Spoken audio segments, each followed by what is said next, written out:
প্রথম দু ম্যাচে জয় আসেনি। ঘরের মাঠে তৃতীয় ম্যাচ খেলতে নেমেও ব্যাটিং বিপর্যয় মুম্বাই ইন্ডিয়ান্সের। রাজস্থান রয়্যালসের এই অপ্রত্যাশিত লড়াই করতে পারলেন না হার্দিক পান্ডিয়ার দলের ব্যাটাররা। ট্রেন্ট বোল্ট, যুজবেন্দ্র চাহালদের বল সামলাতে হিমশিম অবস্থা হলো মুম্বাই ব্যাটারদের।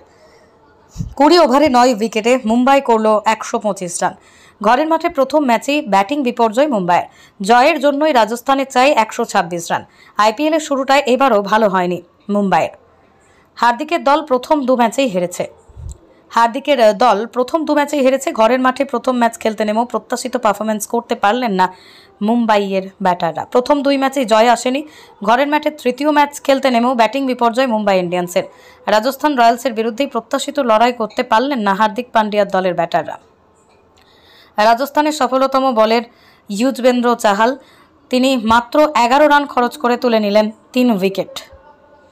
জাতীয় দল থেকে বাদ পড়া স্পিনার নিজেকে আরও একবার প্রমাণ করলেন। বোল্ট 22 রানে 3 উইকেট নিলেন এবং নান্দ্রে বার্জার 32 রান দিয়ে 2 উইকেট নিলেন। 30 রানে 1 উইকেট আবেশ খানের।